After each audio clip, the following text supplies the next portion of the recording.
ካለበት ብታግዝ በውስጡ እንዲህ አይነት የማስተማር ጸጋ በውስጡ ስላፈሰስክ እናመሰግናለን። አሁንም አንተ ከእርሱ ጋር እንድትሆን አንደበቶቹ እንድትከፍት ከተዘጋጀው በላይ አብረው እንድትሆን እኛም ደግሞ የመስማትን ጸጋ እንድትሰጠን እንለምናለን። ሁሉ ለአንተ አሳልፈን ሰጠን በጌታ በኢየሱስ ስም። ክብር ለእግዚአብሔር ይሁን። ጌታን በጣም አድርጌ አመሰግናለሁ። እግዚአብሔር እድል ሰጥቶን እንግዲህ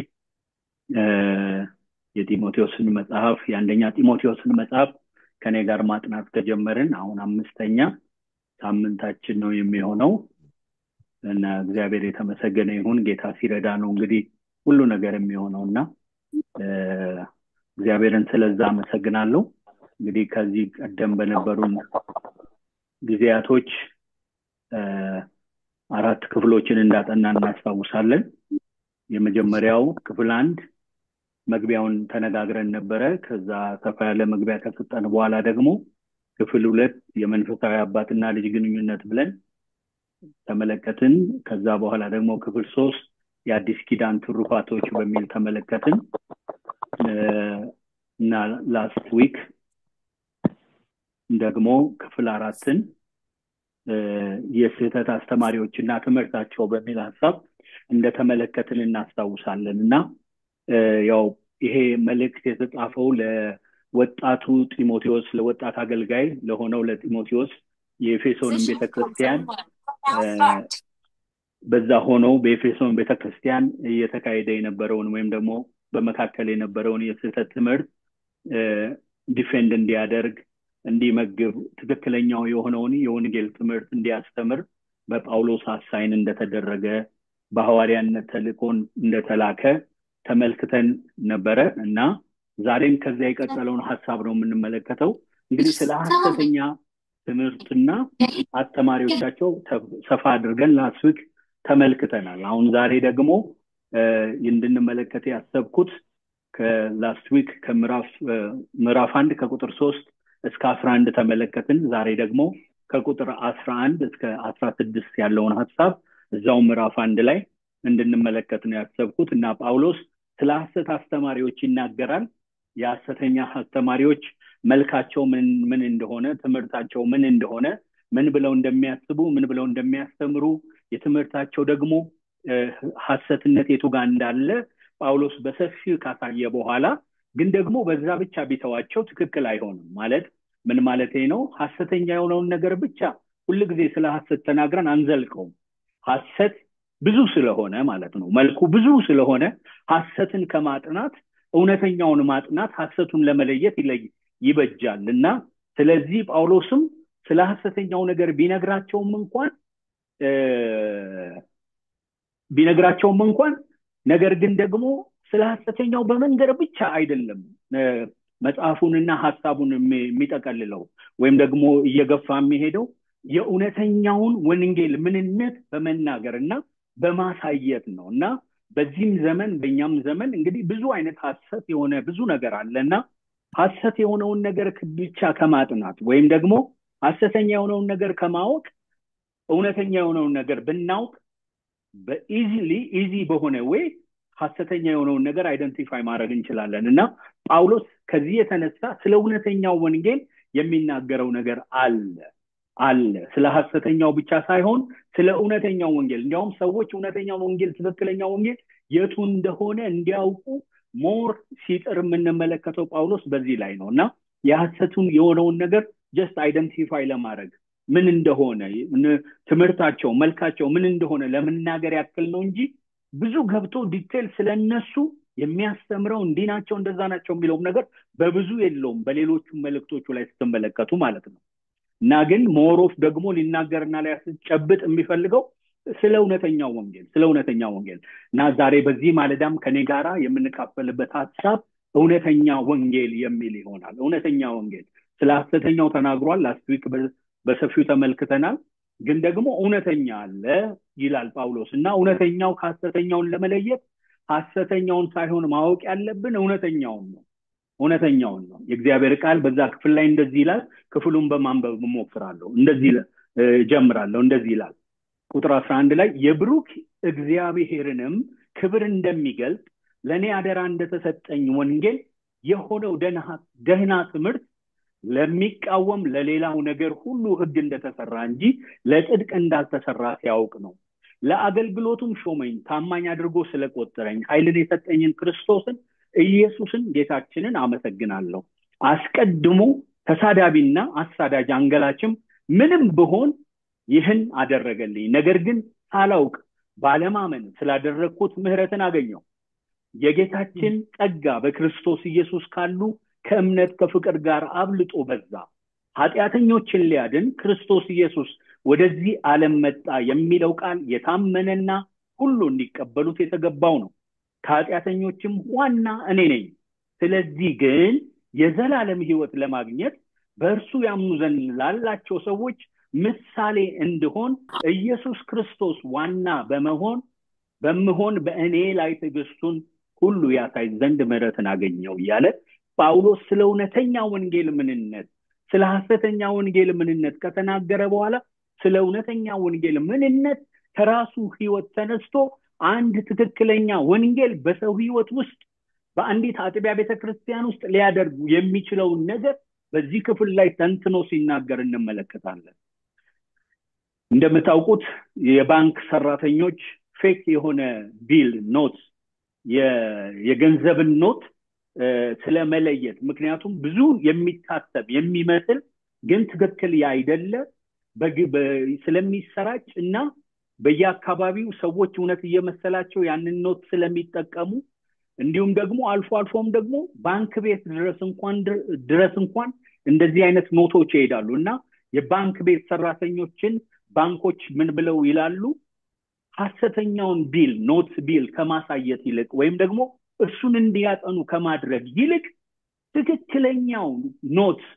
ትክክለኛው የብር ኖት ምን አይነት እንደሆነ እንዲያውቁ ያ ፋሚሊየር እንዲሆኑ በዛ ያደርጓቸዋልና በአንድ ጊዜ ትክክለኛ ያልሆነው ኖት ሲያዩት ገና ያውቁታል፣ ይለዩታል። ብዙ ምርምርም አያስፈልጋቸው። ምክንያቱም ለምንድን ነው?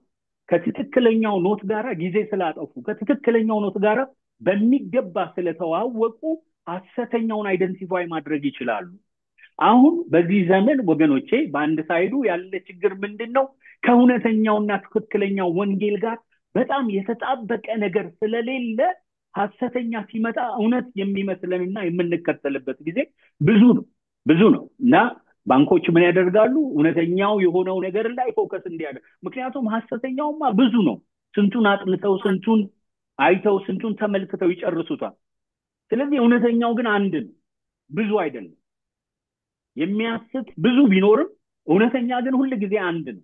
ስለዚህ እውነተኛውን ያወቀ ሰው ሐሰተኛውን አይደንቲፋይ ማድረግ ይችላል እና ሐሰተኛውን ለመለየት እውነተኛውን ማወቅ በቃ የማንደራደርበት ጉዳይ ነው ማለት በዚህ ወይ ብቻ ነው ትክክለኛው ሊታወቅ የሚችለው ሐሰተኛው አይደንቲፋይ ሊደረግ የሚችለው እና ጳውሎስ የሚሰብከው የሚያገለግለው ወንጌል ባህሪው ታዲያ ምንድነው?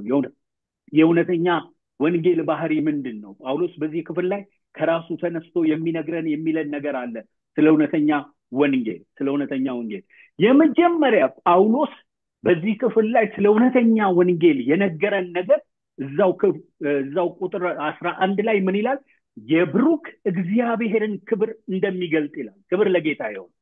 መጀመሪያ ወገኖቼ ወንጌል ትክክለኛ ነው ብለን የምንለው የክርስቶስን የእግዚአብሔርን ክብር የሚገልጥ ስለሆነ ነው።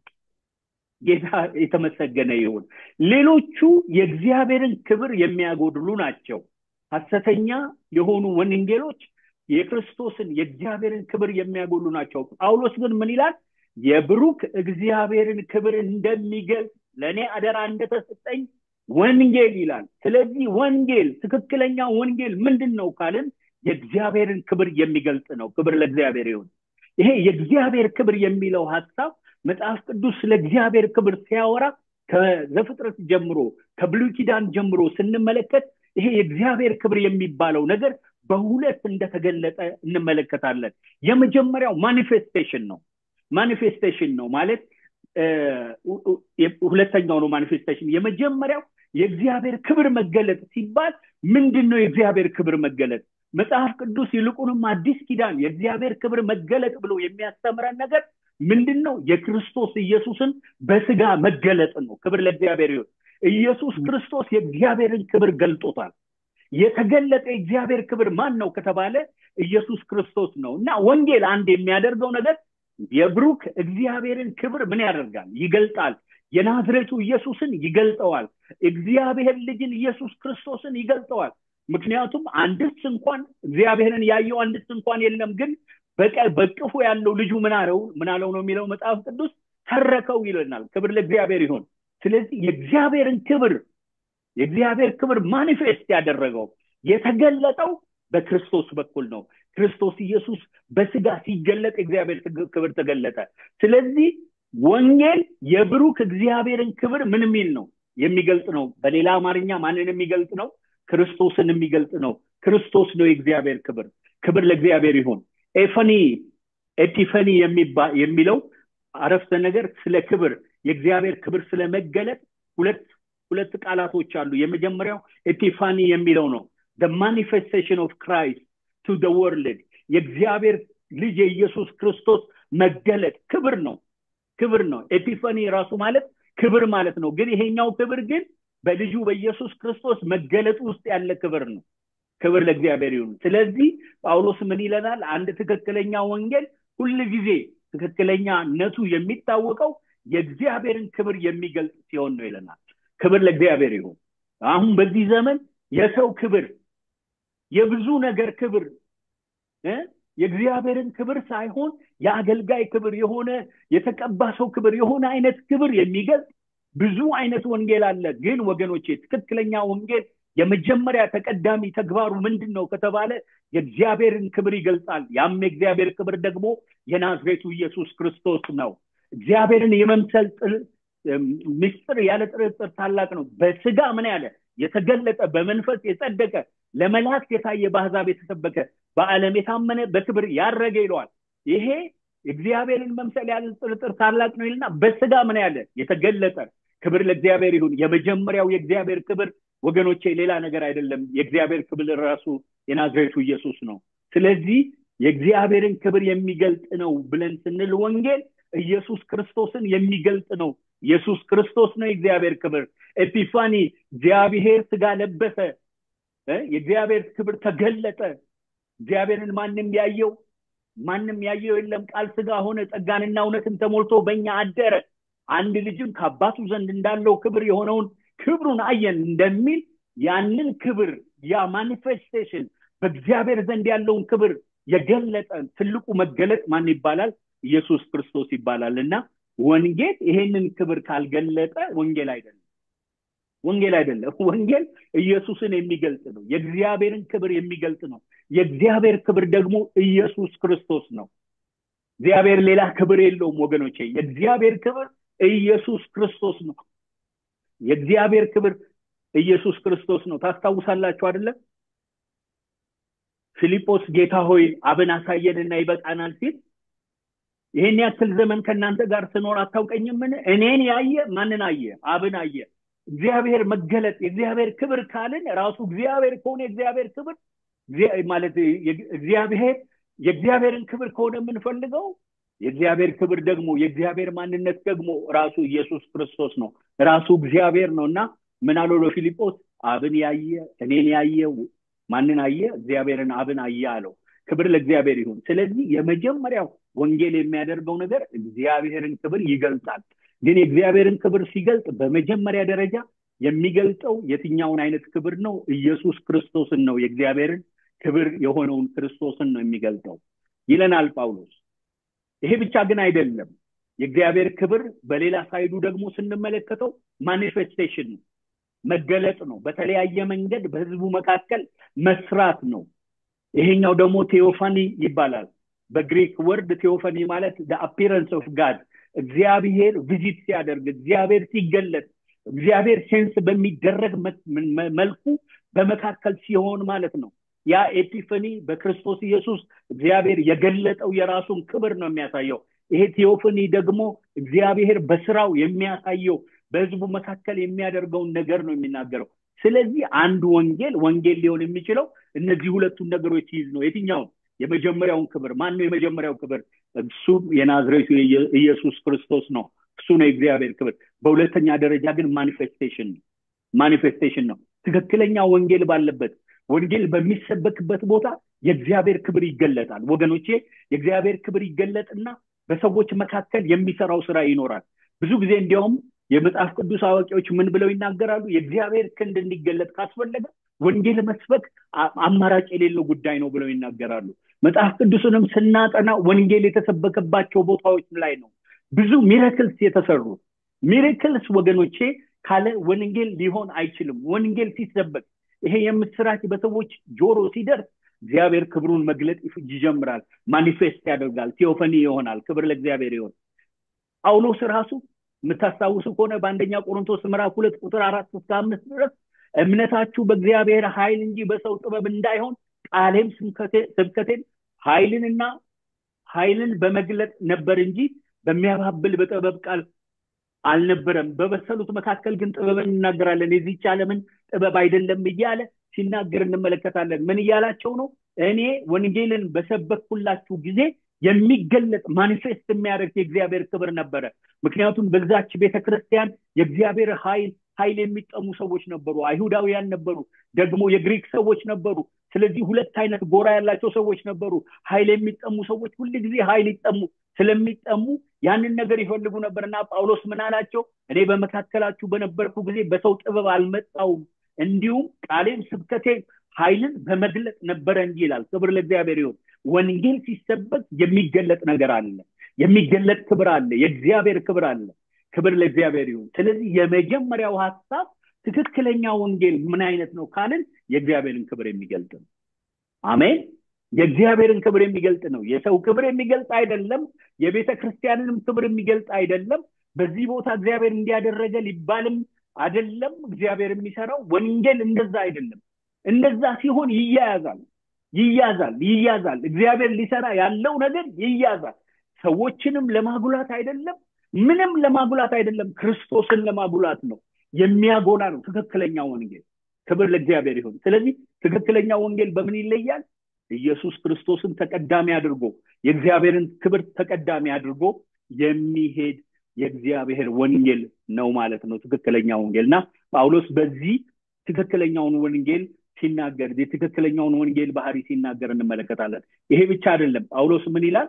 የዚህ ጳውሎስ የሚሰብከው የእውነተኛው ወንጌል ባህሪ ለአማኝ የተሰጠ አደራ ነው። አይገርምም?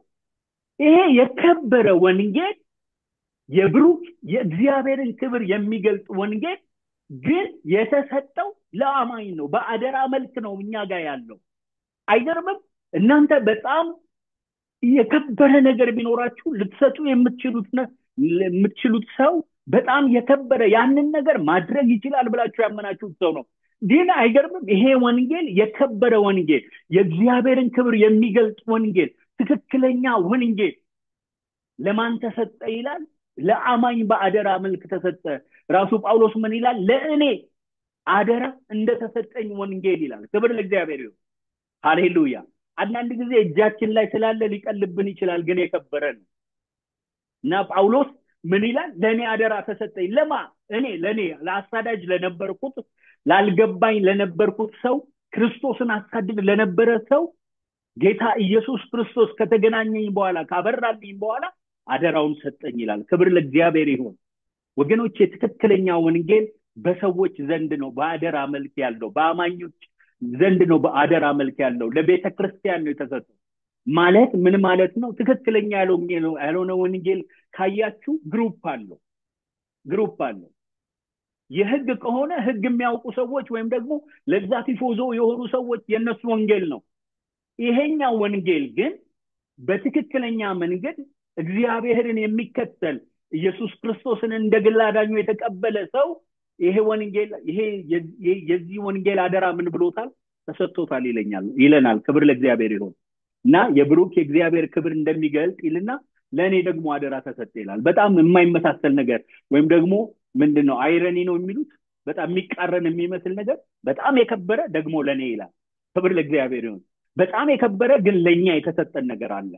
ሃሌሉያ ክብር ለእግዚአብሔር ይሁን ግን በአደራ መልክ ነው የተሰጠን የኛ አይደለም አንድ ቀን ይጠይቃል እግዚአብሔር የሰጠው ይጠይቃል ለዛ ነው ጳውሎስ ሩጫውን ጨርሻለሁ ሃይማኖትን ጠብቄያለሁ የጽድቅ አክሊል ተዘጋጅቶልኛል ይላል ክብር ለእግዚአብሔር ይሁን እና የሚጠይቅ አለ ማለት ይሄ ትክክለኛ ወንጌል ዝም ብሎ አይደለም ማለት በፈለግነው ሰዓት የምናነሳው በእንፈለግነው ሰዓት የምንጥለው ጉዳይ አይደለም ይሄ የአደራ ጉዳይ ነው ለአማኝ የተሰጠ የአደራ ጉዳይ ነውና ያውም ደግሞ ለኔ ከሁሉም ለማንስ እንደዚህ አይነት ለነበርኩት ሰው ተሰጥቷል ክብር ለእግዚአብሔር ይሁን ወገኖቼ ትክክለኛ ወንጌል አንደኛው ምልክቱ በሰዎች መላኩ ነው ማለት ምን ማለት ነው እግዚአብሔር አላወሳሰበውም በሰዎች ምንድነው የሚለው የእግዚአብሔር ቃል ከዚህ በኋላ ኢየሱስ ራሱ ለዘላለም ደህንነት የሆነውን የማይለወጠውን ቅዱሱን ወንጌል ከፀዋይ መውጫ እስከ መጥለቂያው ድረስ በእጃቸው ምን አለው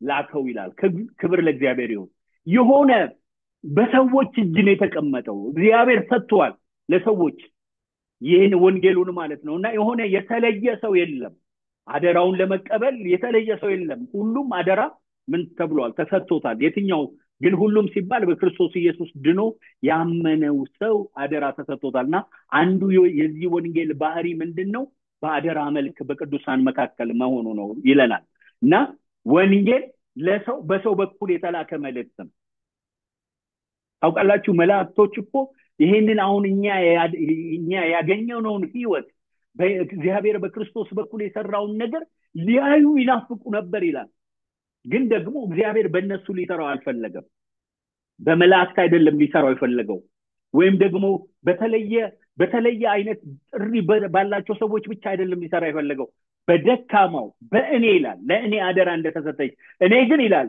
እኔ እንዲነበርኩ እያለ በኋላ የሚያነሳቸው ነገሮች አሉና አደራ ነው ወገኖቼ ወንጌል በእጃችን ያለ አደራ ነው አደራውን ምን ያህል እየተወጣ ነው ይሆን አደራውን ምን ያህል በትክክለኛ መንገድ ይዘነው ይሆንና ጳውሎስ ሊነግራቸው የሚፈልገው ለጢሞቴዎስም ለኤፌሶን ሰዎችም ሊነገር የሚፈልገው ነገር አደራ ነው ወንጌል አደራ ነው ትክክለኛ ወንጌል አደራ ነው ስለዚህ አደራ ነገር ደግሞ በጥንቃቄ የሚያዝ ነገር ነው አደራ putting something into someone's care ማለት ነው በጣም በጥንቃቄ ሳይበላሽ ኬር ያደረጋችሁ የምትይዙት ነገር ነው ስለዚህ አንደኛው ጳውሎስ የሚሰብከው የእውነተኛው ወንጌል ባህሪ ምንድነው አደራ ነው ጥንቃቄ የሚፈልግ ነው አላለ እንደመጣልን የምንናገረው እንደመጣልን የምንተረጉመው ጉዳይ አይደለም ጥንቃቄ የሚፈልግ ነው ሐሰተኞች እንደፈለጉ ሊያደርጉት ይችላሉ የራሳቸውን ወንጌል ትክክለኛው ወንጌል ግን አደራ ነው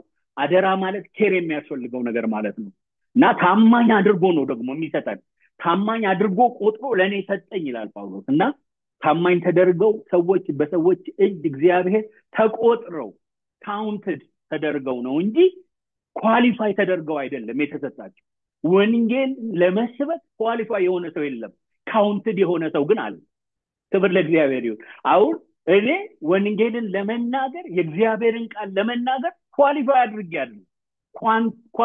አድርጌ አይደለም ካውንትድ ተደርጌ ነው እግዚአብሔር ስለቆጠረኝ ነው ክብር ለእግዚአብሔር እግዚአብሔር ስለቆጠራችሁ ነው ወንጌል በእጃችሁ ያለው እንጂ ኳሊፋይ ስላደረጋችሁ አይደለም አንዳንድ ጊዜ ቤተክርስቲያን ውስጥ እንደዚህ አይነት ነገር እናያለን አይደል የሆነ ኳሊፊኬሽን የለም ካውንትድ መሆን ነው ያለው እግዚአብሔር ስለመረጠን ስለቆጠረን እንጂ ኳሊፋይ ስላደረገን አይደለም ኳሊፋይ አንሆንም ኳሊፋይ የሚያደርገን ምንም ነገር የለም ወገኖቼ እና ለዛ ነው ካውንትድ ስለሆነን ካውንትድ የተደረጋችሁበት ነገር የማይገባ ግን ደግሞ ይገባል ተብሎ የተሰጣችሁ እናንተ በራሳችሁ አቅም ማድረግ የማትችሉት ግን ደግሞ እግዚአብሔር በእናንተ ሊያደርግ ያለው ነገር ነው ክብር ለእግዚአብሔር ይሁን ስለዚህ አደራ ነው ስለዚህ በጥንቃቄ ሊደረግ ያስፈልገዋል እውነተኛው ወንጌል ብሎ ሲነግረን እንመለከታለን እና ይሄ አደራ ደግሞ በራሳችን የምንሰራው ነገር አይደለም ኃይልን ተቀብለን የምንወጣው ጉዳይ ነው ታማኝ አድርጎ በመቆጠሩ ጳውሎስ ኃይልን የሰጠኝን ክርስቶስን ኢየሱስን ጌታችንን አመሰግናለሁ ይላል ክብር ለእግዚአብሔር ይሁን ካውንት ያደርገንና ኳሊፋይ ሳይሆን ካውንትድ እንደረግና የማይገባውን ሰውዬ ኳሊፋይ የማያደርገውን ሰውዬ እግዚአብሔር ያመጣና ኃይል ይሰጥና ያስታጥቅና ያቆመዋል። ክብር ለእግዚአብሔር ይሁን። ወንጌል እንደዚህ አይነት ነው። ትክክለኛ ወንጌል ይሄ ነው። ክብር ለእግዚአብሔር ይሁን። ለእናንተ አይደለም የሚባል ወንጌል የለምና ጳውሎስ ሁለተኛ ምን ይለናል? ለአማኝ የተሰጠው አደራ ማን ነው? ትክክለኛው ወንጌል ጳውሎስ የሚሰብከው ወንጌል ባህሪ ምንድነው? ለአማኝ የተሰጠ አደራ ነው። አደራ ነው ወገኖች። እግዚአብሔር በእጃችን ላይ አደራ አስቀምጧል። አደራ ታውቃላችሁ አይደል? አደራ ያላችሁትን ነገር አንድ ቀን መቀበላችሁ አይቀርም እና ያንን አደራ የሚቀበልበት ቀን ይመጣል። ምን ሰራ ምን አደረክ የምንባልበት ቀን ይመጣል።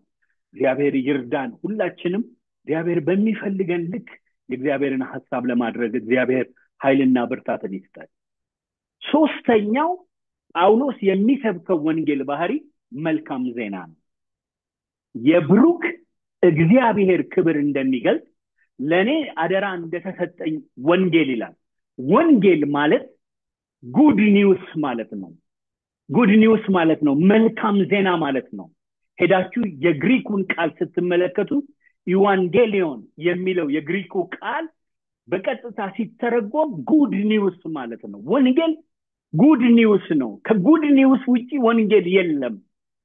አድርግ አታድርግ፣ ስራ አትስራ፣ እንደዚሁን እንደዛውን አይደለም የወንጌል መልእክት። የወንጌል መልእክት የምስራች ነው። ክብር ለእግዚአብሔር ይሁን። በዚያ ምድር መንጋቸውን በሌሊት ሲጠብቁ ያደሩ እረኞች ነበሩ። እነሆ የጌታ መልአክ ወደ እነርሱ መጣን፣ ቀረበና የእግዚአብሔርን ክብር በዙሪያቸው አበራ፣ ታላቅም ፍርሃት ፈሩ። መልአኩም እንዲህ አላቸው፣ እነሆ ለሕዝብ ሁሉ የሚሆን ታላቅ ደስታ የምስራች ነግራችኋለሁ። ወንጌል የምስራች ነው። ትክክለኛ ወንጌል ወገኖቼ ስራ ከማድረግ እንዲያድርግ ከማለት አይጀምርም። ወንጌል ከማረፍ ነው የሚጀምረው። ተደርጎልሃል ከሚል ነው የሚጀምረው። የምስራች በሚል ነው የሚጀምረው። ክብር ለእግዚአብሔር ይሁን። ይሄ እንዲያድርግ እንዲያታድርግ እንደዚሁን እንደዛሁን በሚል የሚጀምር ሐሰተኛ ነው። ወንጌል በማሳረፍ ነው የሚጀምረው። ተሰርቶልሃል በሚል ነው የሚጀምረው። ለዚህ ነው ወንጌል የምስራች የሆነው እና በሌሊት ያደሩ እረኞች ምን የሚል መልእክት ሰሙ? ታላቅ የምስራች፣ ታላቅ ደስታ የምስራች ነግራችኋለሁ፣ አትፍሩ። ዛሬ በዳዊት ከተማ መድኃኒት የሆነ እርሱም ክርስቶስ ምን ብሏል? ተወልዶላችኋል። ክብር ለእግዚአብሔር ይሁን። በጨለማ ያደሩ ናቸው፣ እረኞች ናቸው። ጠረናቸው የተቀየረ ነው ወገኖቼ። ብዙ አይነት ህይወት ያሳለፉ ሰዎች ናቸው። የእስራኤል እረኞች አንዴ ከቤታቸው ከወጡ ለብዙ ቀን ወደ ቤታቸው አይመለሱም። ሰው የረሳቸው፣ ከህብረተሰቡ መካከል የተገለሉ፣ ህብረተሰቡ ለቁም ነገር የማይፈልጋቸው ሰዎች ናቸው። ግን ሰማይ ግን ለነዚህ ሰዎች የምስራች ነበረው። ክብር ለእግዚአብሔር ይሁን። ስለዚህ ለማይገባቸው ሰዎች የተላከ የምስራች ነው ወንጌል። ወንጌል የምስራች ነው ወገኖቼ። አንዳንድ ጊዜ አሁን ወንጌል የሚመስለን ትምህርቶች፣ ብዙ አይነት ነገሮች ስለምናስብ ወንጌል መናገር ይከብደናል፣ ያቀተናል። ምን ብዬ ነው የምናገረው? ወንጌል ግን ሌላ ነገር አይደለም። ዛሬ በዳዊት ከተማ መድኃኒት የሆነ ክርስቶስ እርሱ ምን ብሏል? ተወልዶላችኋል። የምስራች ነው። ክብር ለእግዚአብሔር ይሁን። የምስራች ነው። ወንጌልን ከሌሎች ሐሰተኛ ወንጌሎች የሚለየው አንዱ ነገር ወገኖቼ፣ የትኛውንም ወንጌል አምጡልኝ፣ ወንጌል የሚመስል ሁሉም የሚጀምሩት ከሆነ ነገር ነው። ወንጌል ግን በማሳረፍ ነው የሚጀምረው። የምስራች በማለት ነው የሚጀምረው። ክብር ለእግዚአብሔር ይሁን። ወንጌል የምስራች ወይንም መልካም ዜና የሆነበት ምክንያት የመጀመሪያው ምንድነው? ለተቀበሉት የኃጢአት ይቅርታ ስለሚያስገኝ ነው። ሌሎቹ አያስገኙ። ክርስቶስ መከራ ይቀበል ዘንድ በሶስተኛው ቀን ከሙታን ይነሳል፣ በስሙም ንስሐና ኃጢአትን ስርየት ከኢየሩሳሌም ጀምሮ በአሕዛብ ሁሉ ይሰበክ ተብሎ እንዲሁ ተጽፏል ብሎ በሉቃስ 24 ቁጥር 46 ላይ እንመለከታለን። የኃጢአት ስርየት ስለሚገኝበት ነው ወንጌል የምስራች የሆነው። በሌላ መንገድ ወገኖቼ የትኛውም አይነት ወንጌል ይሄንን አይሰብክላችሁም። ይሄን የሚሰብክላችሁ ትክክለኛው ወንጌል እውነተኛው የክርስቶስ ወንጌል ነው። ሌላው ወንጌል ምን ይላል? እንዲህ ብታረግ እንዲህ ትሆናለህ የሚል በኢፍ ነው የሚጀምረው።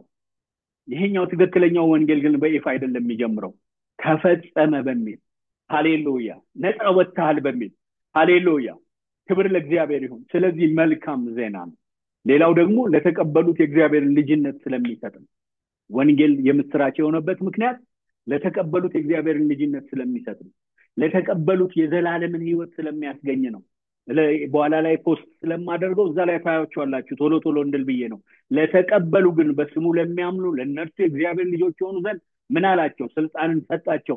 ወንጌልን ለተቀበሉ በወንጌል ብቻ ነው የእግዚአብሔር ልጅነት ሊሰጥ የሚችል ብቸኛው የምስራች፣ ሌላ የምስራች የለም። ክብር ለእግዚአብሔር ይሁን። እግዚአብሔር የእግዚአብሔርን ልጅነት በሕይወት በኩል ነው ያደረገው፣ በትክክለኛው ወንጌል በኩል ነው ያደረገው። ክብር ለእግዚአብሔር ይሁን። ስለዚህ ምን ይለናል ጳውሎስ?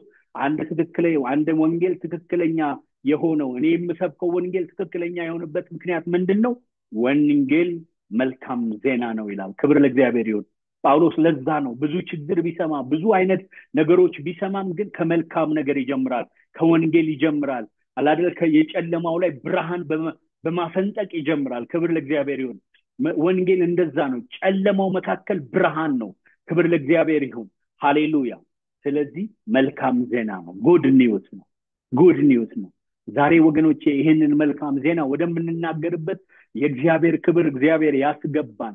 ሌላ ብዙ የሚነገር ነገር አለ፣ የሚመስል ግን ያይደለ፣ የእግዚአብሔርን ክብር ሊገልጽ ያልቻለ። ግን ይህንን የምስራች መናገር ብንጀምር፣ ወንጌሉን መናገር ብንጀምር፣ ጉድ ኒውስ መናገር ብንጀምር፣ ኢየሱስ ክርስቶስ ለአንተ ለኃጢአት ሞቷል፣ ተነስቷል፣ አንድ ቀን ደግሞ ተመልሶ ይመጣል ብለን ለሰዎች መናገር ብንጀምር፣ ክብር ለእግዚአብሔር ይሁን። ይሄ ወንጌል ሲነገር የሚሆን የእግዚአብሔር ነገር አለ። ክብር ለእግዚአብሔር ይሁን። ስለዚህ ጳውሎስ በሶስተኛ ደረጃ ትክክለኛው ወንጌል ወይም እኔ የምሰብከው ወንጌል ባህሪ ምንድነው ይለናል? መልካም ዜና ነው ይላል። ክብር ለእግዚአብሔር ይሁን። በአራተኛ ደረጃ ደህና ትምህርት ነው ይላል። ወንጌል ደህና ትምህርት ነው። እዛው ጋር የብሩክ እግዚአብሔር ክብር እንደሚገልጽ ለእኔ አደራ እንደተሰጠኝ ወንጌል የሆነው ምን አይነት ትምህርት ይላል? ደህና ትምህርት፣ ሳውንድ ቲቺንግ ነው። ሳውንድ ቲቺንግ ነው። ከመጽሐፍ ቅዱስ ከ66ቱ መጽሐፍ አስተምሮ ጋራ አላይን የሚያደርግ ነው። የሚጋጭ አይደለም። ከትክክለኛው ከእግዚአብሔር ወንጌል ጋራ አላይን የሚያደርግ ነው። የሚጋጭ አይደለም። የሆነ ቦታ ላይ ተርፎ የሚወጣ ወይም ደግሞ የሚያንስ ነገር የለውም። ወንጌል ትክክለኛው ወንጌል ደህና ትምህርት ነው። ሳውንድ ቲቺንግ ነው። ሳውንድ ቲቺንግ ነው። ክብር ለእግዚአብሔር ይሁን። ሳውንድ ያልሆኑ ቲቺንጎች አሉ። ከእግዚአብሔር ቃል ጋር አላይን የማያደርጉ ቲቺንጎች አሉ። የሚመስሉ ግን ያልሆኑ ቲቺንጎች አሉ። እና ጳውሎስ ትክክለኛው ቲቺንግ ግን ምን አይነት ነው ይለናል? ክብር ለእግዚአብሔር ይሁን። ትክክለኛው ቲቺንግ ምን አይነት ነው ይለናል? ደህና ትምህርት ነው። ደህና ትምህርት ነው። ትምህርቱ በራሱ ደህና ነው። ደግሞ ሰዎችም ደግሞ ተምረው ደህና ነው የሚሆኑት። ክብር ለእግዚአብሔር ይሁን። ወንጌል ደህና ነው የሚያደርገው። ሃሌሉያ። ወንጌል በገባበት ከተማ ደህንነት ይኖራል። ወንጌል በገባበት ቦታ በገባበት በሰው ህይወት ውስጥ ድህነት ይኖራል። ክብር ለእግዚአብሔር ይሁን። ደህና የሚያደርግ ነው። ሳውንድ ቲቺንግ ነው። ወንጌል የተንሻፈፈ የሚመስል ግን ያይደለ ነገር አይደለም። ክብር ለእግዚአብሔር ይሁን። ከሙሉ ከመጽሐፍ ቅዱስ አስተምሮ ጋራ የሚታረቅ አላይን የሚያደርግ በትክክለኛ ክርስቶስን የሚገልጽ ነው። ሳውንድ ቲቺንግ ነው። ሳውንድ ቲቺንግ ነው ይላልና ጳውሎስ በጳውሎስ አስተምህሮት መሰረት የአንድ ትምህርት ደህና መሆን የሚረጋገጠው ባለፈው ሳምንት እንደተማርነው ምን በመሆኑ ነው ይለናል? ክርስቶስን ማዕከላዊ ያደረገ ትምህርት ሲሆን ነው። ሳውንድ ቲቺንግ ነው ሲባል አንድ ትምህርት ምን አይነት መሆን አለበት? ክርስቶስን መካከለኛ ያደረገ፣ ስለ ክርስቶስ የሚያወራ፣ የክርስቶስን ሞትና ትንሣኤ መስቀሉን የሚያወራ መሆን አለበት። ክብር ለእግዚአብሔር ይሁን። እና ትክክለኛ ወንጌል ክርስቶስን ማዕከል ያደረገ ነው። ክርስቶስን አላደል እንዴት ነው? ወንጌል ስለ ልጁ ስለ ኢየሱስ ክርስቶስ ነው። ኢየሱስ ክርስቶስ ነው የሚሰበከው። ኢየሱስ ክርስቶስ ነው የሚነገረው። ኢየሱስ ክርስቶስን መስበክ ማለት ነው ወንጌል። ትክክለኛ ትምህርት ክርስቶስ ላይ ያነጣጠረ ነው እና ይሄ ባልሆነበት ቦታ ላይ ግን ወንጌል ትክክለኛ ነው ማለት አይቻልም። እና ጳውሎስ አንድ ትምህርት ሳውንድ ነው ልንል የምንችለው ክርስቶስን መካከለኛ ያደረገ ነው ሊሆን ይገባል ብሎ ሲናገር እንመለከታለን። አንደኛ ጢሞቴዎስ 6:3 ላይ ትመለከቱታላችሁ። ማንም ልዩ ትምህርት የሚያስተምር ከጌታችን ከኢየሱስ ክርስቶስ በሆነው ጤናማ ቃል ይላል። ስለ ጌታችን ስለ ኢየሱስ ክርስቶስ ማንም ልዩ ትምህርት የሚያስተምር ከጌታችን ከኢየሱስ ክርስቶስ በሆነው ጤናማ ቃል ውጪ፣ ከክርስቶስ ውጪ፣ ከክርስቶስ ለየት ያለ ነገር ሌላ መልክ ያለው ነገር ሲሆን እሱ ትክክለኛ ወንጌል አይደለም። ሁለተኛ እግዚአብሔርን መምሰል ዓላማው ያደረገ ነው። ሳውንድ ቲቺንግ እግዚአብሔርን መምሰል፣ ቅድስናን እግዚአብሔርን መምሰልን እግዚአብሔርን መከተልን መካከለኛ ያደረገ ነው ወደዛ ድራይቭ የሚያደርግ ነው እንደዛ ካላደረገ ትክክለኛ ወንጌል አይደለም በሶስተኛ ደረጃ ምን ይላል እዛ ሳውንድ ቲቺንግ በምንድነው የምንለየው በፍሬው ነው የምንለየው የተማርነው ትምህርት ፍሬ አለው ብናውቅም ባናውቅም ሰብኮንሺየስሊ ወይም አውቀነውም ደግሞ ወይም ሳንረዳውም አንድ ቀን የሚፈራ ፍሬ አለ በህይወታችን እኛ የምንመስለው ማንን ነው የተማርነውን ትምህርት ነው ምንመስለውና ትክክለኛ ትምህርት የተማሩ ሰዎች ቤር የሚያደርጉት ወይም ደግሞ የሚያፈሩት ነገር አለ የሚያፈሩት ፍሬ አለ እዚህ ካላችሁ እዛው ክፍል ላይ አንደኛ ጢሞቴዎስ ምዕራፍ 1 ከቁጥር 3 እስከ 11 ባለው ስለ ሐሰተኞች አስተማሪዎች ሲናገር ክርክርን አብን እያለ በእነሱ ትምህርት ምክንያት የመጣውን ፍሬ ሲያነሳና ሲናገር እንመለከታለን ልክ እንዲሁ እውነተኛ ወንጌል ሲሰበክ ትክክለኛ ፍሬ ይፈራል እነዚህ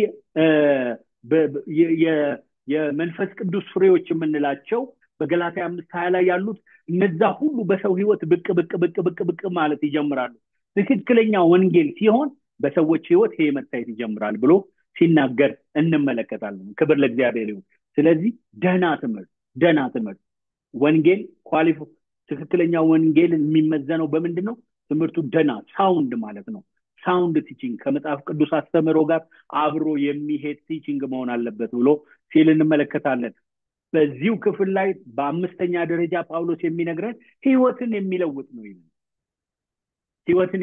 ነው ይለናል ትክክለኛ ወንጌል ለአገልግሎቱ ሾመኝ ታማኝ አድርጎ ስለቆጠረኝ ኃይልን የሰጠኝን ክርስቶስን ኢየሱስን ጌታችንን አመሰግናለሁ አስቀድሞ ይላል ተሳዳቢ አሳዳጅ አንገላች ምንም ቢሆን ይህን አደረገልኝ ነገር ግን ሳላውቅ ባለማመን ስላደረኩት ምህረትን አገኘው ይላል ሌላው የሚያደርገው ነገር ወንጌል በሰዎች ህይወት ውስጥ ትክክለኛው ወንጌል ወደ ሰው ህይወት ሲመጣ ህይወትን ይለውጣል ይሄ የዘላለምን ህይወት አይደለም እያወራኋችሁ ያለው ምድራዊ ህይወት ዴይ ቱ ዴይ ላይፋችንን መውጣት መግባታችንን ይቀይራል ጳውሎስ እንደዚህ አይነት ሰው አልነበረም ተሳዳቢ ነበርኩ ይላል እዛ ክፍል ላይ ያው እንደምትመለከቱት በሰንጠረዥ ለማስቀመጥ ሞክሬያለሁ ትላንት ባለማወቅ ይላል ምን አይነት ሰው ነበርኩኝ ይላል ተሳዳቢ አስቀድሞ አሳዳጅ አስቀድሞ አንገላጭ ከኃጢአተኞች ዋና ነበርኩ ይላል ወንጌል ከመጣስ በኋላ ወንጌል ካገኘህስ በኋላ ወንጌል ከበራልህስ በኋላ ሲባል ሰውየው በተመሳሳይ መንገድ መቀጠል እንዳልቻለ ይናገራል አንዳንድ ጊዜ በጣም ግራ ያጋባል ሰዎች ወንጌል ሰማን ብለው ሰዎች ወንጌል በራልን ብለው ግን የህይወት ለውጥ ሳይታይ ሲቀር ሰዎች በሴም አይነት ህይወት ሲመሩ እሱ ወንጌል ነው ወይ ብለን እንድንጠይቅ ያደርገናል ጳውሎስ የሰማው ወንጌል አንድ ያደረገው ነገር አለ ወንጌል ኢምፓክት ያደርጋል ወንጌል ኢንፍሉዌንስ ያደርጋል የሰዎችን ህይወት ምድራዊ ህይወታቸውን ይለውጣል አይተናል እኮ ብዙ ሰዎች አጫሽ ጠጪ ተደባዳቢ የተለያየ አይነት ህይወት የነበራቸው ሰዎች ልክ ይሄ ወንጌል ሲበራላቸው አንድ የሚታወቅበት አንዱ ምክንያት ምንድነው ካልን የትላንትና ህይወት ይቀየራል እንደ ትላንትና መሆን አይችሉም እና ጳውሎስ እንዲህ ነበርኩኝ ዛሬ እንዲሆንኩኝ ይለናል ትላንት ተሳዳቢ ነበርኩ ዛሬ ለአገልግሎት ሹመኛ ሆንኩኝ ትላንትና አሳዳጅ ነበርኩኝ ዛሬ ደግሞ ታማኝ ተደርጎ የሚቆጠር ሆንኩኝ ይላል ትላንትና አስቀድሞ አንገላች ነበርኩኝ ዛሬ ግን ደግሞ ለሌሎች ምሳሌ መሆን ለሌሎች ምዘረጋ ተደረኩኝ ይላል ከኃጢአተኞች ዋና ነበርኩኝ ምህረትን አገኘው ይላል ክብር ለእግዚአብሔር ይሁን እውነተኛ ወንጌል እኛ የምንሰብከው ወንጌል የምናውቀው ወንጌል የክርስቶስ ወንጌል ምን ያደርጋል ካላችሁ ወገኖቼ የሰውን ህይወት ይለውጣል ክብር ለእግዚአብሔር ይሁን የሰውን ህይወት ይለውጣል ይሄ ወንጌል በትክክለኛ ተገናኝቷቸው እንደ ትላንትና ሆኖ መቀጠል የቻሉ ሰዎች አናገኝም አንድ ወንጌል የሚያደርገው ነገር ከትላንትናና ከዛሬ ይለያል በመካከል ይገባል ክብር ለእግዚአብሔር ይሁን ሃሌሉያ ስለዚህ ጳውሎስ ምን ይላል እግዚአብሔር ፈቃድ እርሱም በጎና ደስ የሚያሰኝ ፍጹም የሆነውን ነገር ምን እንደሆነ ፈትናችሁ ታውቁ ዘንድ በልባችሁ ተለወጡ እንጂ የእነ ዓለም አትምሰሉ ይላል ይሄ ትራንስፎርሜሽን ነው የመጀመሪያው ያወራውላችሁ ግን ወንጌል ወደ ሰው ህይወት ሲገባ ኮንቨርሽን አሁን እየተለወጥን የምንሄድ በፕሮሰስ እየተለወጥን የምንሄድ ሰዎች ብንሆንም ግን ደግሞ ኮንቨርሽን ደግሞ አለ ማለት ወንጌል ወደ ህይወታችን ሲገባ የሚቀይረው ነገር ግን አለ መንፈሳዊ እድገት እውነት ነው ፕሮሰስ ነው ትራንስፎርሜሽን ነው ግን ደግሞ ትራንስፎርሜሽን ያልሆነ ነገር አለ። ጳውሎስ ትላንት ተሳዳቢ ነበር፣ ዛሬ ግን ደግሞ ኮንቨርት ተደርጓል። ኮንቨርዥን መጽሐፍ ቅዱስ ወንጌል፣ ትክክለኛ ወንጌል በሰዎች ህይወት ምን ያደርጋል ያለ ይለናል? ኮንቨርዥን ኮንቨርት ያደርጋል። ክብር ለእግዚአብሔር ይሁን፣ ክብር ለጌታ ለኢየሱስ ይሁን። እና ጳውሎስ የተለወጠ ሰው ነው፣ የተቀየረ ሰው ነው። ግን ለምን ተቀየር ካልነው በዚህ ምክንያት ነው ይለናል። ወንጌል፣ ትክክለኛ ወንጌል የሚቀይር ስለሆነ። ግን አንድ ነገር ብዬ በዚህ በኩል ባልፍ ደስ ይለኛል። ብዙ ጊዜ በይበልጥ ደግሞ በቤተሰባቸው እንደዚህ አይነት አስቸጋሪ ህይወት ያላቸው ሰዎች ያሉበት ቤተሰብ ውስጥ ብዙ ጊዜ እንደው ጌታን ቢያገኝ ይባላል እና ብዙ ጊዜ ለዘላለሙ ለሆነው ነገር ሳይሆን በምድራዊ ላለው ነገር ያ ሰው በቃ ተስተካክሏል አይደል? ድሮ የሚጠጣ ከሆነ ዛሬ እንዳይጠጣ፣ ትናንት የሚያጨስ ከሆነ ዛሬ እንዳያጨስ፣ እንደዚህ አይነት ወገኖቼ፣ ወንጌል ኮሬክሽናል ፋሲሊቲ አይደለም። ማለት ምን ማለት ነው? ይሄ ሰዎችን ዲሲፕሊን የማስተማሪያ ቦታ አይደለም። ሰዎች እውነተኛ ለውጥ ለዘላለሙ ሲለወጡ ለምድራዊ መለወጣቸው የማይቀር ነው። ክብር ለእግዚአብሔር ይሁን። አንዳንድ ጊዜ ግን ስለ ዘላለሙ ሳይሆን ስለ ምድራዊ ለውጥ ብቻ እናስባለን አለን። በቃ እንዲህ ቢሆንልኝ እንላለን። ልጆቻችን እንዲህ ቢሆኑ ግን አይደለም ወገኖቼ፣ ዘላለማዊ ለውጥ ነው በምድራዊ ላይ ለውጥ የሚያመጣው። ያንን ኢምፓክት የሚያደርገው ለዘላለም መለወጥ ነው። ክብር ለእግዚአብሔር ይሁን። ስለዚህ ወደሚቀጥለው ሐሳብ ላይ ቶሎ ብዬ ነው። ትክክለኛው ጳውሎስ የሚሰብከው ወንጌል ህይወትን የሚለውጥ ነው አለ። ሌላው ደግሞ ጳውሎስ ምን ይለናል? ለሁሉ የሆነ መድኃኒት ነው ይላል። ክብር ለእግዚአብሔር ይሁን። ምን ይለናል? ኃጢአተኞችን ሊያድን ክርስቶስ ኢየሱስ ወደ ዓለም መጣ የሚለው ቃል የታመነ ነው። ሁሉም እንዲቀበሉት ምን ያለ ነው? የተገባ ነው። ወንጌል ደስ የሚለው ትክክለኛው የክርስቶስ ወንጌል ለሁሉም መሆኑ ነው። ክብር ለእግዚአብሔር ይሁን። ቋንቋ አይልም፣ ቀለም አይልም፣ ዘር አይልም፣ ትምህርት ደረጃ አይልም፣ ሴት አይልም፣ ወንድ አይልም። ወንጌል ለምንድን ነው? ለሁሉም ነው። ክብር ለእግዚአብሔር ይሁን። ለሁሉ የሆነ መድኃኒት አንድ ብቻ ነው፣ እሱም ወንጌል ነው። ክብር ለእግዚአብሔር ይሁን። እና ለየት የሚያደርገው ወንጌልን ለሆነ ግሩፕ አይደለም። የህግ አስተማሪዎች የሆነ ግሩፕ አላቸው አድሬስ ማድረግ የሚፈልጉት አለ አይደል? የኖስቲሳዊነት ትምህርት የሚያስተምሩ ሰዎች የሆነ ግሩፕ አለ አድሬስ ማድረግ የሚፈልጉት። ግን እንደዛ አይደለም። ወንጌል ግን ለሁሉም ነው። ክብር ለእግዚአብሔር ይሁን። ለሰዎች ሁሉ እንዲድኑ የመጣ መድኃኒት ነው ይለናል። እና በኋላ ፖስት ስለማደርገው ከሰዓት አንጻር ሁላችሁም ታዩታላችሁ እና ወደሚቀጥለው ቢሄድ ይሻላል። ግን ምን ይላል? ሰዎች ሁሉ ሊድኑ እውነቱንም ወደ ማወቅ ሊደርሱ በሚወድ በእግዚአብሔር በመድኃኒታችን ፊት መልካምና ደስ የሚያሰኝ ይሄ ነው ይላል ሁለተኛ ጢሞቴዎስ 2:4 ላይ። ክብር ለእግዚአብሔር ይሁን። ሰዎች ሁሉ ምን እንዲድኑ። ሃሌሉያ። የእግዚአብሔር ፈቃድ ሰዎች ሁሉ እንዲድኑ ነው። ወንጌል ለሁሉም ነው። ለነጩ፣ ለጥቁሩ፣ ላልተማረው ለሁሉም ነው። እና አንድ ወንጌልን ለየት የሚያደርገው የሆነ ፎከስ የሚያደርግበት ግሩፕ የለውም። ወንጌል ለሁሉም ነው። ሃሌሉያ። ብዙ ጊዜ ተምረናል አይደል? ወንጌል ለሁሉም፣ ሁሉም ለወንጌል የሚል ትምህርት። እና ወንጌል፣ ትክክለኛው ወንጌል፣ እውነተኛ ወንጌል ምንድነው? እውነተኛ ወንጌል አንደኛው ባህሪ ለሁሉ መሆኑ ነው። ለሁሉ መሆኑ ነው። ክብር ለእግዚአብሔር ይሁን። የክርስቶስ ወንጌል ለሁሉ ነው። ኢየሱስ ክርስቶስ ደሙን ያፈሰሰው ለሁሉ ነው። በሰባተኛ ደረጃ የዘላለምን ህይወት የሚሰጥ ነው። የዘላለምን ህይወት የሚሰጥ ነው። ምን ይላል? ኃጢአተኞችን ሊያድን ክርስቶስ ኢየሱስ ወደ ዓለም መጣ የሚለው ቃል የታመነ ነው። ሁሉም እንዲቀበሉት ይገባቸዋል። ከኃጢአተኞችም ዋና እኔ ነኝ። ስለዚህ ግን የዘላለም ህይወት ለማግኘት በእርሱ ያምኑ ዘንድ ላላቸው ሰዎች ምሳሌ ተደረግኩኝ ይላል። ክብር ለእግዚአብሔር ይሁን። ይሄ የዘላለምን ህይወት የሚሰጥ ነው ትክክለኛ ወንጌል። በትክክለኛ ባልሆነ ወንጌል ውስጥ ህይወት የለም፣ ክርስቶስ የለም፣ እግዚአብሔር የለም። ሃሌሉያ። ክብር ለእግዚአብሔር ይሁን። ክርስቶስ ያለበት ህይወት ያለበት ወንጌል ትክክለኛው ወንጌል ነው ብሎ ጳውሎስ ሲናገር እንመለከታለን። በልጁ የሚያምን የዘላለም ህይወት አለው፣ በልጁ የማያምን ግን የእግዚአብሔር ቁጣ በእርሱ ላይ ሆኗል እንጂ ህይወት የለም ብሎ መጽሐፍ ቅዱስ ይናገራል። ክብር ለእግዚአብሔር ይሁን። ስለዚህ ቶሎ እንዳልኩኝ አውቃለሁኝ። ግን ትክክለኛው ጳውሎስ የሚሰብከው ወንጌል አንደኛው ባህሪ ምንድነው? የዘላለምን ህይወት መስጠቱ። የዘላለምን ህይወት የማይሰጥ ወንጌል ትክክለኛ ወንጌል አይደለም። የዘላለም ህይወት አለ ወይ ተብሎ ሲጠየቅ አንድ ሰው እኔ እሱ እግዚአብሔር ነው የሚያውቀው ካለ ትክክለኛ ወንጌል አልሰማም። ትክክለኛ ወንጌል የሰሙ ሰዎች አንድ በህይወታቸው የሚሆነው ነገር ያንን የዘላለም ህይወት መቀበላቸው ያውቃሉ። ያ መንፈሱ ለመንፈሳቸው ምን ይላል? ይመሰክራልና አንድ የወንጌል ልዩ ባህሪ ምንድነው? የዘላለምን ህይወት መስጠቱ ነው ይላል። ክብር ለእግዚአብሔር ይሁን። ዛሬ በዚህ ክፍለ ጊዜ እንድናይ የተያሰብኩት እውነተኛ ወንጌል ምንድን ነው የሚለውን ነው። 7 ፖይንቶች እንደተመለከትን አይታችኋል።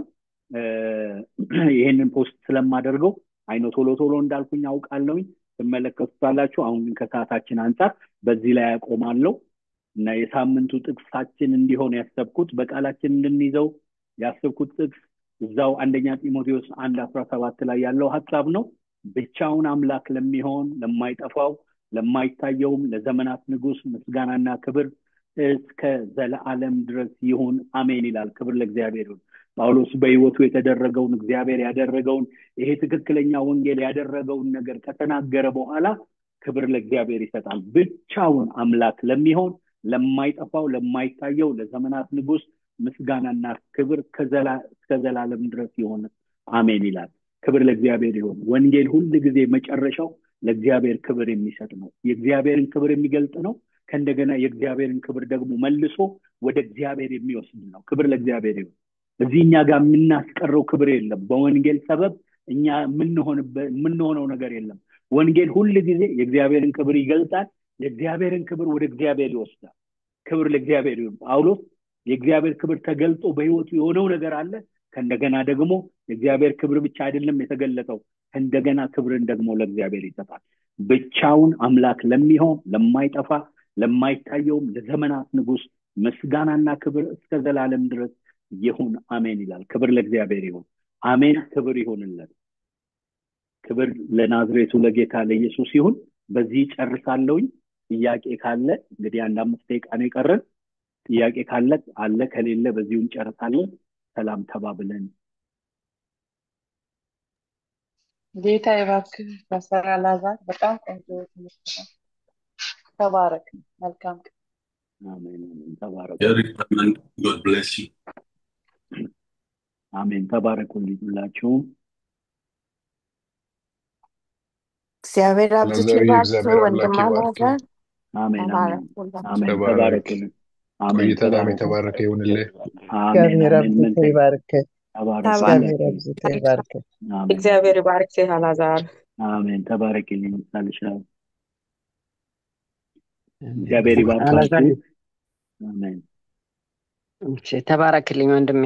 በሰላም ዋሉ። አሜን አሜን። ተባረኩ። እግዚአብሔር ይባርክ አሜን አላዛርዬ።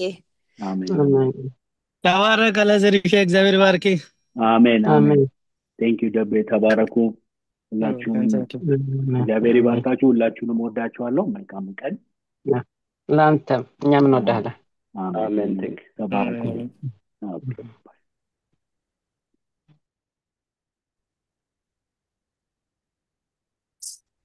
ጌታ ኢየሱስ ይባርክ አለኮ። አሜን አሜን። ተባረኩ። አሜን።